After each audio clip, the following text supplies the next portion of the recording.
এই মহাবিশ্বের শেষ পরিণতি কি হবে একবার কি ভেবেছেন? আসসালামু আলাইকুম ওয়া রাহমাতুল্লাহ। প্রিয় দর্শক, এই মহাবিশ্বের শেষ পরিণতি কি হবে অথবা অন্তিম পরিণতিতে এই মহাবিশ্বের কি ঘটবে? বুদ্ধিমত্তা বিকাশের পর থেকেই এই প্রশ্নটি আন্দোলিত করেছে এক মানুষ থেকে আরেক মানুষের মন। এই প্রশ্ন থেকে মানুষের মনে জন্ম নিয়েছে আরও কিছু প্রশ্ন। এই পৃথিবীর ভবিষ্যৎ কি, কিংবা এই মানব জাতির ভবিষ্যৎ কি একবার কি ভেবেছেন? ভাবলে নিশ্চয়ই অবাক হবেন। আল কোরআন এবং হাদিসে আল্লাহ এবং রসুল সাল্লাল্লাহু আলাইহি ওয়াসাল্লাম যা বলেছেন, আধুনিক বিজ্ঞানও কি তাই বলে, নাকি ভিন্ন কিছুর ইঙ্গিত দেয়? তা নিয়ে আমাদের আজকের আলোচনাটি শুনতে শেষ পর্যন্ত আমাদের সাথেই থাকুন। আল কোরআনে মহাবিশ্বের শেষ পরিণতি। সুপ্রিয় দর্শক, পবিত্র কোরআনুল করিমের বহু আয়াতে পৃথিবী ও মহাকাশ ধ্বংসের বিবরণ দেওয়া হয়েছে। ইসলামী বিশ্বাস অনুযায়ী কিয়ামত এবং মহাবিশ্বের শেষ পরিণতির ছোট বড় অনেক আলামত রয়েছে। এইসব আলামত প্রকাশ পাওয়ার পর নির্দিষ্ট সময় আসমান, জমিন, পাহাড়, পর্বত সব ভেঙে খান খান হয়ে যাবে। সাগরের জলরাশি শুকিয়ে যাবে। সেখান থেকে আগুনের লাভা বের হতে থাকবে। ক্রমাগত এমন ভূমিকম্প হতে থাকবে যা পুরো বিশ্ব ব্রহ্মাণ্ডকে চুরমার করে দেবে। ইরশাদ হচ্ছে, يوم ترجف الأرض والجبال وكانت الجبال كثيبا مهيلا। সেদিন জমিন ও পর্বতমালা প্রকম্পিত হবে এবং পাহাড়গুলো চলমান বালুকা রাশিতে পরিণত হবে। পৃথিবীর সঙ্গে ধ্বংস হবে খুঁটিবিহীন সাত আসমান। সেদিন আসমানকে লিখিত কাগজপত্রের মতো গুটিয়ে নেওয়া হবে। একটা পশুর চামড়া ছাড়ানোর পর যে অবস্থা হয়, আকাশের অবস্থা ঠিক তাই হবে। সেদিন আকাশ রক্তবর্ণে রঞ্জিত চামড়ার মতো হয়ে যাবে। অর্থাৎ বিশ্বজগতের বৈচিত্র্য, চন্দ্র, সূর্য ও নক্ষত্র রাজির আলো সেদিন মলিন হয়ে যাবে। এমন নক্ষত্র আছে যেগুলো পৃথিবী থেকে কয়েক লাখ গুণ বড়। সেই নক্ষত্রের আলো সেদিন নিষ্প্রভ হয়ে যাবে। গ্রহ নক্ষত্র টুকরো টুকরো হয়ে যাবে। তাদের মধ্যে থাকা অণুগুলো ভেঙে যেতে থাকবে। এভাবে সমগ্র মহাবিশ্বই ভাঙতে ভাঙতে পরমাণুময় হয়ে যাবে। আল্লাহ তাআলা পবিত্র কোরআনে বিষয়টিকে বর্ণনা করেছেন এইভাবে, যখন আসমান ফেটে যাবে আর তার রবের নির্দেশ পালন করবে, এবং এটাই তার করণীয়। বিজ্ঞানে মহাবিশ্বের শেষ পরিণতি। প্রিয় দর্শক, আলোচ্য আয়াতগুলোতে মহাবিশ্বের শেষ পরিণতি সম্পর্কে যা বলা হয়েছে তা 1400 বছর আগেই বলা হয়েছে। বর্তমানে এর বাস্তব প্রয়োগ কিভাবে হবে তা খুব সহজ মনে হলেও অনেক কাল পর্যন্ত এদের কোনো বিজ্ঞানসম্মত ও গ্রহণযোগ্য উত্তর ছিল না। এই ধরনের প্রশ্নের গ্রহণযোগ্য বিজ্ঞানসম্মত উত্তর প্রদানের জন্য জ্যোতির্বিদ্যা ও সৃষ্টিতত্ত্বে যে পরিমাণ উন্নতি অর্জন হওয়া দরকার তা অর্জিত হয়েছে মাত্র কয়েক দশক আগে। এডউইন হাবলের 1929 সালের গুরুত্বপূর্ণ আবিষ্কারের পর থেকেই আমরা জানি এই মহাবিশ্ব আসলে প্রতি মুহূর্তেই প্রসারিত হচ্ছে। একথা পবিত্র কোরআনের সূরা যারিয়াতের 47 নম্বর আয়াতে 1400 বছর আগেই বর্ণনা করা হয়েছে। কিন্তু প্রশ্ন হচ্ছে, আমাদের এই মহাবিশ্ব কি ক্রমাগত এমনিভাবে প্রসারিত হতে থাকবে, নাকি মহাকর্ষের টান একসময় গ্যালাক্সিগুলির মধ্যকার প্রসারণের গতিকে মন্থর করে দেবে, যার ফলে এই প্রসারণ থেমে গিয়ে একদিন শুরু হবে সংকোচন? এই প্রশ্নের উপরই কিন্তু আমাদের এই মহাবিশ্বের অন্তিম পরিণতি নির্ভর করছে। প্রসারণ চলতেই থাকবে নাকি একসময় তা থেমে যাবে? এই ব্যাপারটি যে গুরুত্বপূর্ণ উপাদানটির উপর নির্ভর করছে তা হলো মহাবিশ্বের ক্রান্তি ঘনত্ব, ক্রিটিক্যাল ডেন্সিটি। এই ক্রান্তি ঘনত্বের বিষয়টি একটু পরিষ্কার করা যাক। ধরা যাক ভূপৃষ্ঠ থেকে একটা টেনিস বল মহাশূন্যে ছোড়া হলো। এর পরিণতি কি হতে পারে?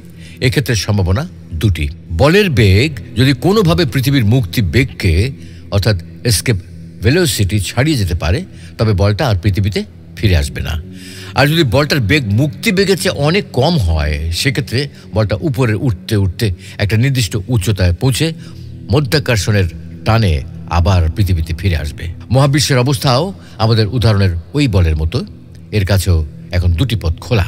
এক হচ্ছে মুক্তি বেগে অতিক্রম করা বলের মতন সারা জীবন ধরে এমনিভাবে প্রসারিত হতে থাকা। এই ধরনের মহাবিশ্বের মডেলকে বলা হয় উন্মুক্ত মহাবিশ্ব, আনবাউন্ডেড ইউনিভার্স। অথবা আরেকটি সম্ভাবনা হলো মহাবিশ্বের প্রসারণ একসময় থেমে গিয়ে সংকোচনে রূপ নেওয়া। এই ধরনের মহাবিশ্বকে বলে বদ্ধ মহাবিশ্ব, অর্থাৎ বাউন্ডেড ইউনিভার্স। মহাবিশ্বের চূড়ান্ত পরিণতি বা অন্তিম পরিণতি ঘটতে অবশ্যই অনেক সময় লাগবে। ব্যাপক সময়ের ব্যবধানে এই মহাবিশ্বের ভবিষ্যৎ কী হবে তা নির্ভর করে দুটি বিষয়ের উপর। এক, মহাবিশ্বের বর্তমান গঠন কেমন, এবং দুই, মহাবিশ্ব কিভাবে এই গঠনে এসেছে। সামগ্রিকভাবে মহাবিশ্বকে বিবেচনা করলে বলা যায় মহাবিশ্বের মূল গাঠনিক উপাদান হচ্ছে গ্যালাক্সি। মহাবিশ্বের সীমাহীন শূন্যতার সাগরে কোটি কোটি দ্বীপ সদৃশ্য নক্ষত্রের সমন্বয়ে এক একটি গ্যালাক্সি গঠিত। সাধারণ একটি গ্যালাক্সিতে প্রায় 100 বিলিয়নের মতো নক্ষত্র থাকে। আমাদের সূর্য এরকমই একটি নক্ষত্র। পৃথিবী, সূর্য ও সৌরজগতের অন্যান্য গ্রহ নিয়ে আমরা যে গ্যালাক্সিতে বসবাস করি তাকে বলা হয় মিল্কি ওয়ে গ্যালাক্সি বা আকাশগঙ্গা ছায়াপথ। পর্যবেক্ষণযোগ্য সকল গ্যালাক্সি এবং গ্যালাক্সির সাথে সম্পর্কিত অন্যান্য বস্তুর সমন্বয়ে এই মহাবিশ্ব গঠিত। পর্যবেক্ষণের মাধ্যমে এটাও প্রমাণিত হয়েছে গ্যালাক্সিগুলো একে অপরের থেকে দূরে সরে যাচ্ছে। তাই বলা যায় মহাবিশ্ব স্থির অবস্থায় নেই, গতিশীল বা চলমান অবস্থায় রয়েছে। গ্যালাক্সিগুলো পরস্পর থেকে দূরে সরে যাচ্ছে, এর মানে হলো মহাবিশ্ব প্রসারিত হচ্ছে। গ্যালাক্সিগুলো যেহেতু একটি নির্দিষ্ট হারে একে অপর থেকে দূরে সরে যাচ্ছে, তাই সেখান থেকে অনুমান করা যায় অনেক অনেক আগের কোনো এক সময়ে এইসব গ্যালাক্সি নিশ্চয়ই একত্রিত অবস্থায় ছিল। ধারণা করা হয় সময়টা 13.8 বিলিয়ন বছর আগে। মনে করা হয় ওই সময় কল্পনাতীত বিশাল এক বিস্ফোরণ সংঘটিত হয়। ওই বিস্ফোরণে একত্রে পুঞ্জীভূত থাকা মহাবিশ্বের সকল পদার্থ প্রচণ্ড বেগে চারিদিকে ছড়িয়ে পড়ে।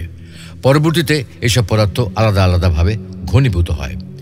গ্যালাক্সি হিসেবে বর্তমানে আমরা যাদেরকে দেখতে পাই তারা সকলেই আসলে সেই সব ঘনীভূত পদার্থের ফল।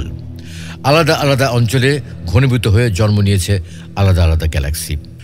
যে বিস্ফোরণের ফলে গ্যালাক্সিগুলো চারিদিকে ছড়িয়ে পড়ছে এবং পরস্পর থেকে দূরে সরে যাচ্ছে, সেই বিস্ফোরণটিকে বলা হয় বিগ ব্যাং।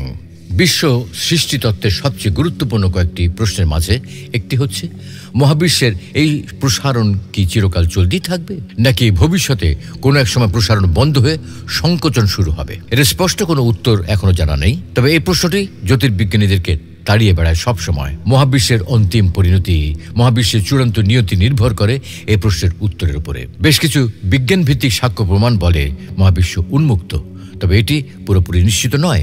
ধরে নিলাম মহাবিশ্ব উন্মুক্ত। যদি উন্মুক্ত হয় তাহলে এর চূড়ান্ত পরিণতি কি হবে? গ্যালাক্সিগুলো যেহেতু মহাবিশ্বের মূল উপাদান, তাই এই প্রশ্নটিকে আমরা গ্যালাক্সির সাপেক্ষেও করতে পারি। এভাবে মহাবিশ্ব যদি উন্মুক্ত হয় তাহলে অতি দীর্ঘ সময় পরে গ্যালাক্সিগুলোর কি পরিণতি হবে?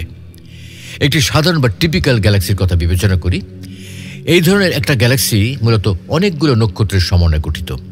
প্রত্যেক নক্ষত্রই সময়ের সাথে সাথে পরিবর্তিত হয়। সময় শেষ হলে, আয়ু ফুরিয়ে গেলে সেই সব নক্ষত্র মারাও যায়। এটাকে বলা হয় নক্ষত্রের চূড়ান্ত পর্যায়ে। এই পর্যায়ে পৌঁছার পর নক্ষত্রের মাঝে তেমন কোনো পরিবর্তন সাধিত হয় না।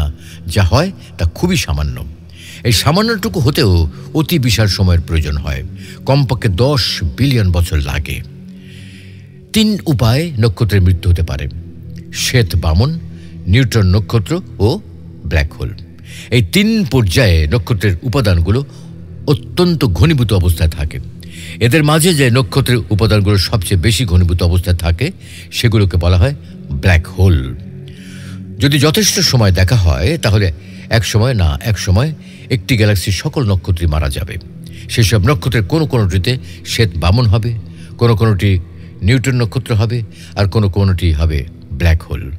কোনো নক্ষত্র যদি শ্বেত বামন, নিউট্রন ও ব্ল্যাক হোল এই 3 অবস্থার কোনোটিতে উপনীত হয় তাহলে আমরা সেই নক্ষত্রকে বলতে পারি মৃত নক্ষত্র। কোনো গ্যালাক্সির সবগুলো নক্ষত্র মরে যেতে 100 বিলিয়ন থেকে 1000 বিলিয়ন বছর বা তার চেয়েও অনেক বেশি সময় লাগতে পারে। তার মানে মোটামুটিভাবে 1000 বিলিয়ন বছরের ভেতর একটি গ্যালাক্সি মৃত নক্ষত্র দিয়ে পরিপূর্ণ হয়ে যাবে। নক্ষত্রের উত্তাপের অনুপস্থিতিতে পুরো গ্যালাক্সি জুড়ে বিরাজ করবে শীতলতা আর শীতলতা। গ্রহ, উপগ্রহ ও অন্যান্য ক্ষুদ্র বস্তুর মাঝে তখনও পারস্পরিক আকর্ষণ বিদ্যমান থাকবে। উন্মুক্ত মহাবিশ্বে গ্যালাক্সিগুলো তখনও একে অপরের কাছ থেকে দূরে সরে যেতে থাকবে। ফলে গ্যালাক্সিগুলোর মাঝে পারস্পরিক দূরত্ব বেড়ে যাবে অনেক। এই অবস্থায় পৌঁছানোর পর গ্যালাক্সিগুলোতে উল্লেখযোগ্য পরিবর্তন আসতে আরও অতি বিশাল সময় পার হয়ে যাবে। মৃত নক্ষত্রগুলো অন্যান্য নক্ষত্রের সাথে সাথে সংঘর্ষে লিপ্ত হয়ে গ্যালাক্সি থেকে ছিটকে বেরিয়ে আসবে। এই প্রক্রিয়ায় গ্যালাক্সির প্রায় 99% মৃত নক্ষত্র নিক্ষিপ্ত হয়ে বের হয়ে যাবে। প্রক্রিয়াটি সম্পন্ন হতে বিলিয়ন বিলিয়ন বছর বা বিলিয়ন বিলিয়ন বিলিয়ন বছর বা তার চেয়েও বেশি সময় লাগতে পারে। অবশিষ্ট 1% মৃত নক্ষত্র মিলে অতি ঘন ও অতি সংকুচিত একটি অবস্থার সৃষ্টি করবে। এরা পরস্পর একত্র হয়ে একটি অতি ভারী ব্ল্যাক হোল সৃষ্টি করবে, যার ভর হবে সূর্যের ভরের চেয়ে বিলিয়ন গুণ বেশি। এই ব্ল্যাক হোলকে আমরা বলতে পারি সুপারম্যাসিভ ব্ল্যাক হোল বা দানবীয় কৃষ্ণ বিবর। আর এই ক্রম পরিবর্তনকে বলা হয় ডাইনামিক্যাল ইভ্যালুয়েশন অফ গ্যালাক্সি বা গ্যালাক্সির পরিবর্তন গতিবিদ্যা। নক্ষত্রের 3 ধরনের মৃত্যুর কথা উল্লেখ করেছি। আরও উল্লেখ করেছি মৃত পর্যায়ে চলে গেলে নক্ষত্রের মাঝে সামান্যতম কোনো পরিবর্তন ঘটতেও 10 বিলিয়ন বা তার চেয়েও বেশি সময় লাগে। আসলে সময়ের ব্যবধান যখন কয়েক বিলিয়ন বছর হয়, তখন চূড়ান্ত অবস্থার মাঝেও কম বেশি পরিবর্তন সম্পন্ন হয়। ব্ল্যাক হোল সাধারণত সবকিছু নিজের মধ্যে টেনে নিয়ে ধীরে ধীরে ভারী হয়, কিন্তু বিলিয়ন বিলিয়ন বছর সময়ের ব্যবধানে বিবেচনা করলে দেখা যাবে মৃত ব্ল্যাক হোলও বিকিরণ করতে করতে ধীরে ধীরে ভর হারাতে থাকে। এই ধীর প্রক্রিয়ায় বিকিরণের মাধ্যমে নিউট্রন নক্ষত্র, শ্বেত মানব নক্ষত্র, আস্ত ব্ল্যাক হোল, কেন্দ্রীয় সুপারম্যাসিভ ব্ল্যাক হোল এবং সুপার গ্যালাকটিক ব্ল্যাক হোলও নিঃশেষ হয়ে যেতে পারে, হোক সেটা অসীম তুল্য সময়, কিন্তু তারপরেও এটি বিকিরণের মাধ্যমে একটা সময় গিয়ে নিঃশেষ হয়ে যাবে। মহাবিশ্ব সম্বন্ধে উপরে যে ধারণা প্রদান করা হয়েছে সেগুলো উন্মুক্ত মহাবিশ্ব মডেলের ক্ষেত্রে প্রযোজ্য। উন্মুক্ত না হয়ে এই মহাবিশ্ব যদি বদ্ধ হয় তাহলে কি হবে? মহাবিশ্ব যদি বদ্ধ হয় তাহলে এর প্রসারণ একটি নির্দিষ্ট সীমায় গিয়ে থেমে যাবে। বর্তমানে গ্যালাক্সিগুলোর মধ্যে গড় যে দূরত্ব বিদ্যমান তা ধীরে ধীরে দ্বিগুণ পর্যন্ত হবে। এই অবস্থায় এটি 40 বা 50 বিলিয়ন বছর পর্যন্ত বিদ্যমান থাকবে। এরপরে প্রসারণের উল্টো প্রক্রিয়া সংকুচিত হওয়া শুরু করবে। একটি চলচ্চিত্রকে যদি ব্যাকওয়ার্ডের মাধ্যমে উল্টো করে টেনে শেষ থেকে শুরুতে আনা হয় তাহলে যেরকম হবে, মহাবিশ্বের সংকোচনের ঘটনাও ঠিক সেরকমই হবে। 90 থেকে 110 বিলিয়ন বছর পরে মহাবিশ্বের ঘনত্ব অত্যন্ত বেড়ে যাবে, পাশাপাশি প্রচণ্ড উত্তপ্ত হয়ে যাবে। এর পরপরই বিগ ক্রাঞ্চ বা বৃহৎ সংকোচন সংঘটিত হবে, অর্থাৎ বিগ ব্যাংয়ের উল্টো ঘটনা ঘটতে থাকবে। প্রচণ্ড উত্তাপে মহাবিশ্বের সকল বস্তু একত্রে মিলে যাবে, তেমন উল্লেখযোগ্য কোনো ফাঁকা থাকবে না, সব দিক থেকে পূর্ণ হয়ে যাবে। এছাড়া অনেকটা গ্রহ নক্ষত্র গ্যালাক্সির সংঘবদ্ধ সংকোচন। এই পরিস্থিতিতে কোনো প্রকার প্রাণ টিকে থাকার সম্ভাবনা একদমই ক্ষীণ। বিগ ক্রাঞ্চের পর কি ঘটবে কিংবা সেখানে পরে বলতে আদৌ কোনো কিছুর অস্তিত্ব থাকবে কিনা তা কেউ জানে না। এই সম্পর্কেই যেন আল্লাহ তাআলা ঘোষণা করছেন, يوم نطوي السماء كطي السجل للكتب সেদিন আকাশকে আমি গুটিয়ে নেব যেমন গুটানো হয় লিখিত কাগজপত্র। তার মানে যখন এই মহাবিশ্বের শেষ পরিণতির সময় হবে তখন আল্লাহ তাআলা 7 আসমানকে তার ডান হাতে গুটিয়ে নেবেন। লেখক কোনো কিছু লেখার পর খাতাপত্র যেমন গুটিয়ে নেয় তেমনি আল্লাহ তাআলা আকাশকে গুটিয়ে নেবেন। তারকা ছড়িয়ে ছিটিয়ে পড়ে যাবে, চন্দ্র সূর্য আলোহীন হয়ে যাবে। প্রখ্যাত সাহাবী আব্দুল্লাহ ইবনে মাসউদ রাদিয়াল্লাহু তাআলা আনহু থেকে বর্ণিত, একবার এক ইহুদি পণ্ডিত রাসূলুল্লাহ সাল্লাল্লাহু আলাইহি ওয়াসাল্লামের কাছে আগমন করে বলল, হে মুহাম্মদ, আমরা আমাদের কিতাব থেকে জানতে পেরেছি আল্লাহ তাআলা আকাশসমূহ 1 আঙুলের উপর রাখবেন, জমিন 1 আঙুলের উপরে রাখবেন, গাছপালা 1 আঙুলের উপরে রাখবেন, পানি 1 আঙুলের উপরে রাখবেন, কাদা 1 আঙুলের উপরে রাখবেন এবং সারা সৃষ্টি 1 আঙুলের উপরে রাখবেন। অতঃপর বলবেন, আমি রাজাধিরাজ। নবী সাল্লাল্লাহু আলাইহি ওয়াসাল্লাম তার কথার সত্যতার কারণে হেসে দিলেন, এমনকি তার দাঁত প্রকাশ পেয়ে গিয়েছিল।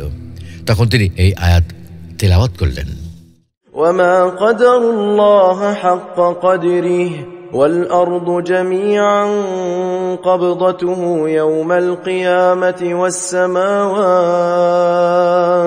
والسماوات مطويات بيمينه سبحانه وتعالى عما يشركون। তারা আল্লাহর যথাযথ সম্মান করে না। সমস্ত পৃথিবী কিয়ামতের দিন থাকবে তার হাতের মুষ্টিতে এবং আকাশমণ্ডলী থাকবে তার ডান হাতে ভাঁজকৃত অবস্থায়। পবিত্র ও মহান তিনি, তারা যাকে তার সাথে শরিক করে তিনি তার থেকে ঊর্ধ্বে।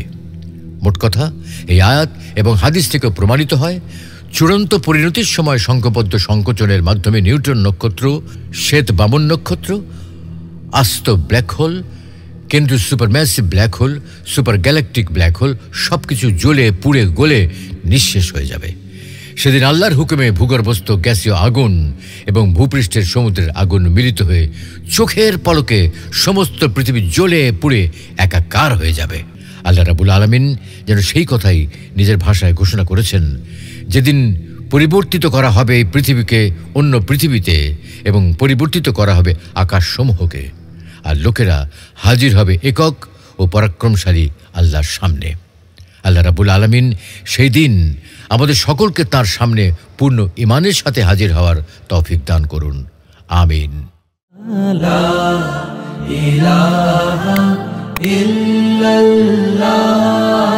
কোরআন ও হাদিসের আলোকে জীবন গড়ুন, ইসলাম অ্যান্ড লাইফের সাথেই থাকুন।